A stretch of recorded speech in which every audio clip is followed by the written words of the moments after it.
नमस्कार दोस्तों, मैं Dharmendra Verma online study video में आपका बहुत बहुत स्वागत करता हूं। आज हम बात करने वाले हैं हिंदी शिक्षण शास्त्र में 30 अति महत्वपूर्ण प्रश्नों के बारे में। ये भाग 6 हैं।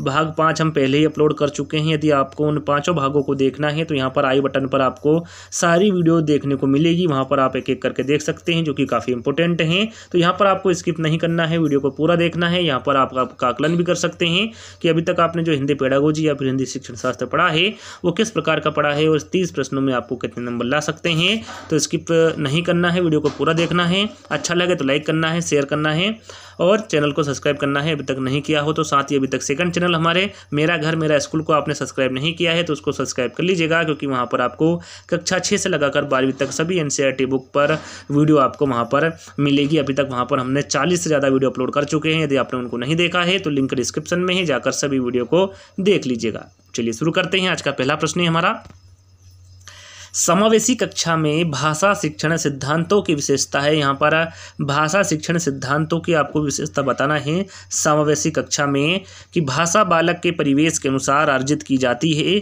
समृद्ध वातावरण भाषा सीखने में सहायक होता है। बालक अर्जित भाषा के अनुसार उनके प्रयोग के नियम बनाते हैं या फिर व्याकरण के नियम सीखते हैं। तो यहाँ पर हमारा राइट आंसर होगा समृद्ध वातावरण भाषा सीखने में सहायक होता है। याद रखिएगा, जो समावेशी कक्षा में भाषा शिक्षण सिद्धांतों की जो विशेषता होती है वो यहाँ होती है कि समृद्ध वातावरण भाषा सीखने में सहायक होता है। तो राइट आंसर हमारा यहाँ पर बी वाला होगा। चलिए अगला प्रश्न है, पूरी पाठ्यचर्या में रिक्त स्थान में भाषा की भूमिका को अनदेखा नहीं किया जा सकता। मूल्य निर्माण में, ज्ञान निर्माण में, व्याकरण निर्माण में या फिर आकलन निर्माण में। तो यहाँ पर राइट आंसर होगा मूल्य निर्माण में। याद रखिएगा, पूरी पाठ्यचर्या में मूल्य निर्माण में भाषा की भूमिका को अनदेखा नहीं किया जा सकता। तो यहाँ पर राइट आंसर हमारा पहला वाला होगा। चलिए अगला प्रश्न है, पढ़ना सीखने के लिए कौन सा उपकौशल अनिवार्य नहीं है। प्रश्न को ध्यान से पढ़ना है। पढ़ना सीखने के लिए पूछा गया है कि इन चारों विकल्पों में से कौन सा उपकौशल अनिवार्य नहीं है। भावात्मक संबंध, वर्णमाला कौशल, अनुमान लगाने का कौशल या फिर भाषा की संरचना की समझ। तो यहाँ पर हमारा राइट आंसर होगा अनुमान लगाने का कौशल। याद रखिएगा, जो पढ़ना सीखने में उपकौशल अनिवार्य नहीं होगा वो अनुमान लगाने का कौशल नहीं होगा। तो राइट आंसर हमारा यहाँ पर तीसरा वाला होगा। चलिए अगला प्रश्न है,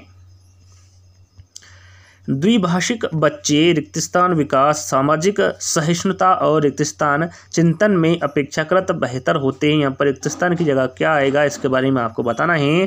संज्ञानात्मक और सीमित आएगा, सक्रियात्मक और सीमित आएगा, सक्रियात्मक और केंद्रित आएगा या फिर संज्ञानात्मक और विस्तृत आएगा। तो यहाँ पर हमारा राइट आंसर होगा द्विभाषिक बच्चे संज्ञानात्मक विकास, सामाजिक सहिष्णुता और विस्तृत चिंतन में अपेक्षाकृत बेहतर होते हैं। तो राइट आंसर हमारा यहाँ पर फोर्थ वाला होगा। चलिए अगला प्रश्न है, मोंटेसरी के अनुसार बच्चों को पढ़ना सिखाने से पूर्व उन्हें लिखना सिखाया जाना चाहिए, लिखना सिखाने से पूर्व पढ़ाया जाना चाहिए, लेखन वाचन की अपेक्षा सरल व आनंदमय कार्य है या फिर ए व बी दोनों। तो यहाँ पर मोंटेसरी के अनुसार पूछा गया है तो इनका कहना है कि लिखना सिखाने से पूर्व पढ़ाया जाना चाहिए, यानी कि पहले पढ़ाना चाहिए और फिर लिखना सिखाना चाहिए। तो राइट आंसर हमारा कौन सा होगा, यहाँ पर बी वाला होगा। चलिए अगला प्रश्न है, निम्न में से किसके अभाव में हम पढ़ नहीं सकते। यहाँ पर आपको बताना है इन चारों विकल्पों के माध्यम से कि आप किसके अभाव में पढ़ नहीं सकते। लिपि से परिचय, वर्णमाला की क्रमबद्धता का ज्ञान, बाराखड़ी से परिचय या फिर संयुक्ताक्षरों की पहचान। तो यहाँ पर राइट आंसर होगा लिपि से परिचय। यदि आपको लिपि का ज्ञान ही नहीं होगा, उसके बारे में आपको पता ही नहीं होगा तो आप वहाँ पर पढ़ नहीं सकते। तो लिपि से परिचय के अभाव में आप पढ़ नहीं सकते। तो राइट आंसर हमारा यहाँ पर पहला वाला होगा। चलिए अगला प्रश्न है और महत्वपूर्ण प्रश्न है कि भाषा और विचार के संबंधों की चर्चा में अग्रणी है।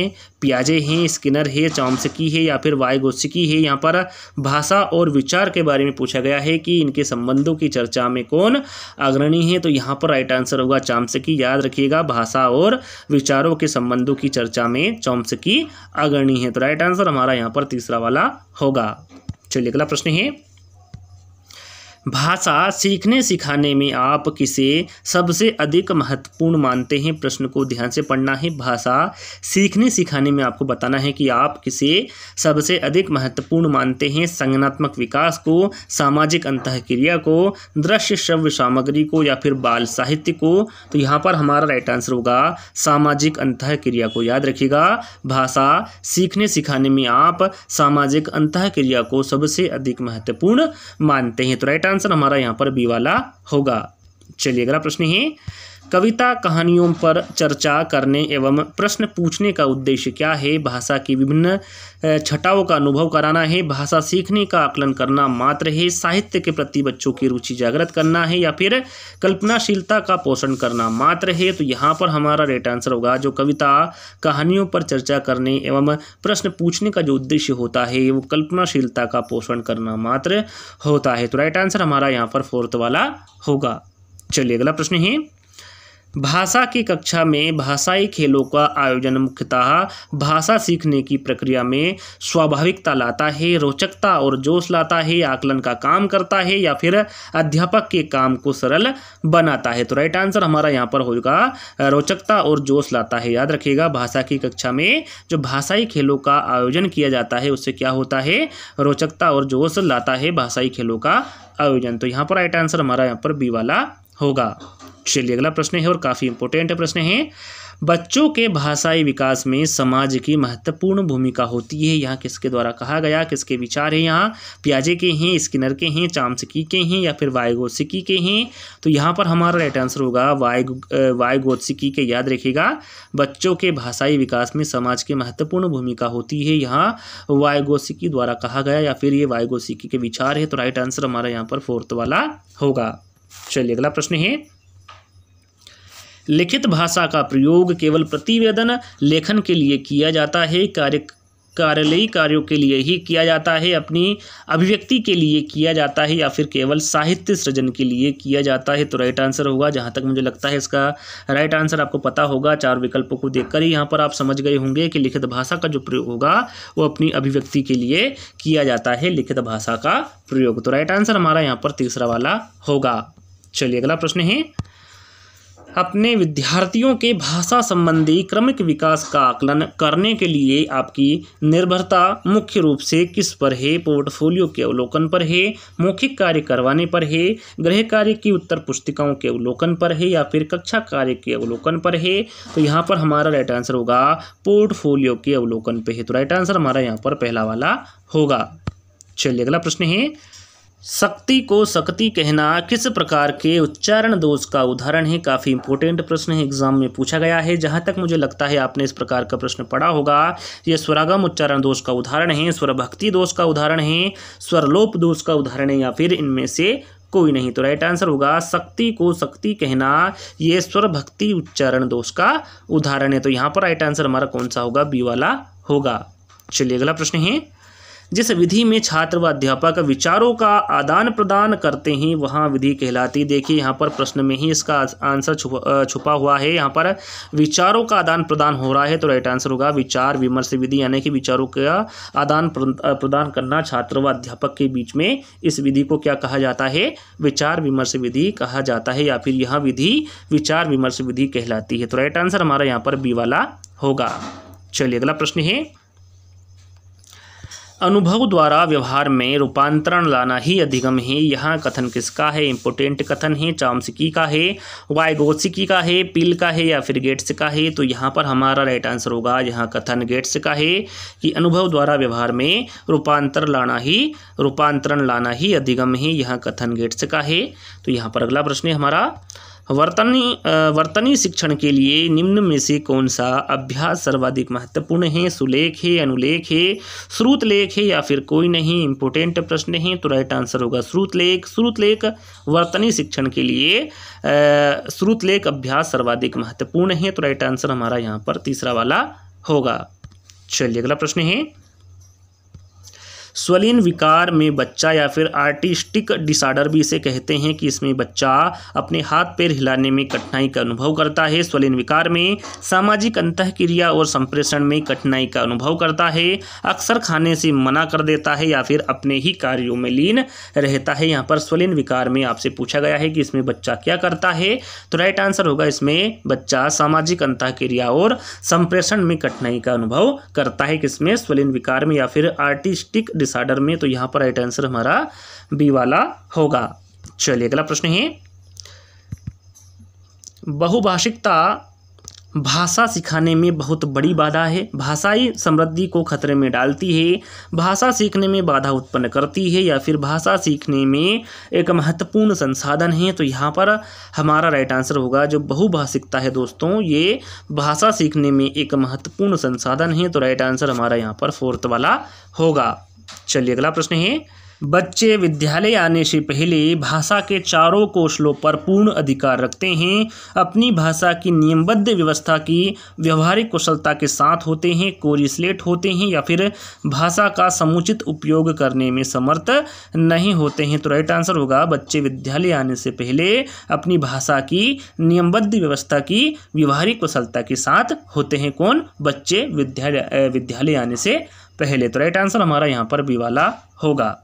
चलिए अगला प्रश्न है, तमिल भाषी सुहेल प्रायः भजन को भजन कहता है, भाषा के शिक्षक के रूप में आप क्या करेंगे? जो साहिल है वो तमिल भाषाई हैं और वो हिंदी में जो भजन है उसको वो क्या कहता है? भजन कहता है। इसमें आप एक हिंदी के टीचर या फिर भाषा के शिक्षक के रूप में आप उसे क्या कहेंगे, क्या करेंगे? तमिल और हिंदी भाषा का तुलनात्मक अध्ययन करते हुए महाप्राण ध्वनियों से युक्त भाषिक सामग्री का प्रयोग करेंगे, सुहेल को उसकी त्रुटि के लिए डांटेंगे, सुहेल को बताएंगे कि सही शब्द भजन है या फिर भजन शब्द का बार बार उच्चारण करवाएंगे। तो यहाँ पर हमारा राइट आंसर होगा तमिल भाषी सुहेल प्रायः भजन को भजन कहता है, भाषा के शिक्षक के रूप में आप तमिल और हिंदी भाषा का तुलनात्मक अध्ययन करते हुए महाप्राण ध्वनियों से युक्त भाषिक सामग्री का प्रयोग करेंगे। तो राइट आंसर हमारा यहाँ पर पहला वाला होगा।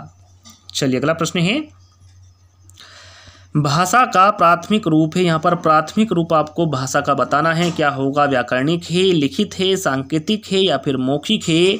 तो यहाँ पर हमारा राइट आंसर होगा, यहाँ पर भाषा का प्राथमिक रूप पूछा गया है तो हमेशा याद रखिएगा सांकेतिक भाषा का प्राथमिक रूप होता है। तो राइट आंसर हमारा यहाँ पर तीसरा वाला होगा।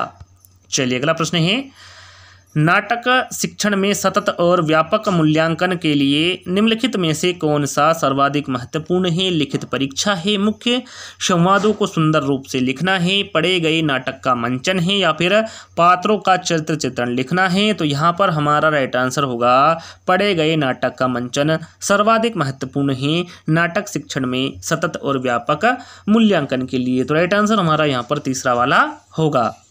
चलिए अगला प्रश्न है, हिंदी भाषा शिक्षण में निदानात्मक परीक्षण का उद्देश्य है कमजोरियों का पता लगाना, कमजोरियों को दूर करना, उपचारात्मक सुझाव देना या फिर उपरोक्त सभी। काफ़ी इंपॉर्टेंट प्रश्न है, निदानात्मक परीक्षण से संबंधित प्रश्न पूछा जाता है।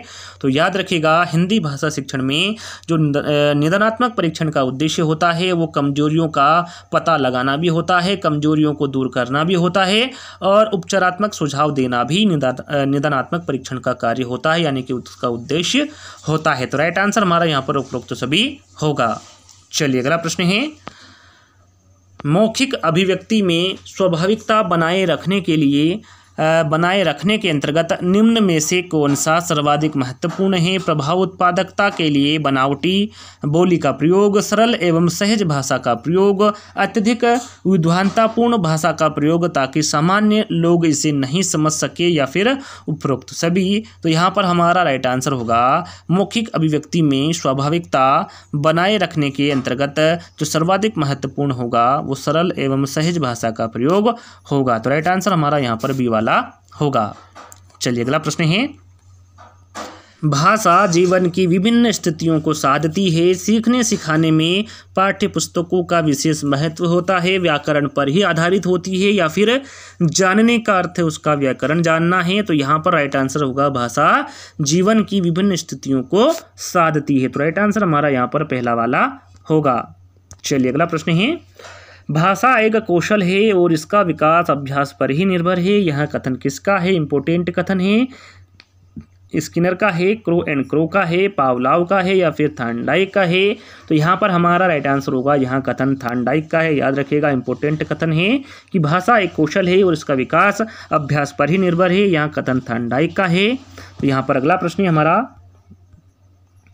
उसने पढ़ा, उसने खाया और उसने चीखा, ये नियम का उल्लंघन है। संदर्भ की समझ ना होना है, नियमों का अति सामान्यकरण है या फिर नियम कंटेस्ट ना होना है। इंपॉर्टेंट है, एग्जाम में पूछा गया प्रश्न है। तो याद रखिएगा, उसने पढ़ा, उसने खाया और उसने चीखा, ये एक प्रकार का नियमों का अति सामान्यकरण है। तो यहाँ पर राइट आंसर हमारा तीसरा वाला होगा। चलिए अगला प्रश्न है, भाषा की कक्षा में समाचार पत्रिकाओं का उपयोग यह सुनिश्चित करता है कि बच्चे प्रमाणित लेख, समाचार आदि पर अपनी प्रतिक्रिया देने की क्षमता रखते हैं। शिक्षण सामग्री का उपयोग हो रहा है, बच्चों की भाषा पर समाचार पत्रिकाओं का प्रभाव पड़े या फिर बच्चों को मुख्य शीर्षक याद हैं। तो यहाँ पर हमारा राइट आंसर होगा, भाषा की कक्षा में समाचार पत्रिकाओं का उपयोग यह सुनिश्चित करता है कि बच्चे प्रमाणित लेख, समाचार आदि पर अपनी प्रतिक्रिया देने की क्षमता रखते हैं। तो राइट आंसर हमारा यहाँ पर पहला वाला होगा। चलिए अगला और लास्ट प्रश्न है, हिंदी भाषा शिक्षण में उपचारात्मक शिक्षण की विधि निम्न में से कौन सी नहीं है? प्रश्न को ध्यान से पढ़ना है। हिंदी भाषा शिक्षण में उपचारात्मक शिक्षण की कौन सी विधि नहीं है, इसके बारे में आपको बताना है। अतिरिक्त कक्षाएं हैं, व्यायाम हैं, गोष्ठियां हैं या फिर विशिष्ट अभ्यास है? तो यहाँ पर हमारा राइट आंसर होगा व्यायाम। याद रखिएगा, हिंदी भाषा शिक्षण में उपचारात्मक शिक्षण की जो विधि नहीं है वो व्यायाम नहीं है। अतिरिक्त कक्षाएं, गोष्ठियां और विशिष्ट अभ्यास, ये तीनों ही हिंदी भाषा शिक्षण के उपचारात्मक शिक्षण की विधियां हैं। तो यहाँ पर हमारा जो राइट आंसर होगा वो बी वाला होगा। और यहीं पर हमारा जो हिंदी शिक्षण शास्त्र का छठा पार्ट है वो यहीं पर समाप्त होता है। आज के वीडियो आपको कैसा लगा कमेंट्स के माध्यम से बताइएगा। अच्छा लगे तो लाइक करना है, कमेंट्स करना है और अपने दोस्तों के साथ वीडियो को शेयर करना है। और अभी तक चैनल को सब्सक्राइब नहीं किया है तो सब्सक्राइब कर बेल आइकन को भी दबाना है। तो जल्दी ही दोस्तों एक नई वीडियो के साथ मिलते हैं। जब तक के लिए धन्यवाद। जय हिंद।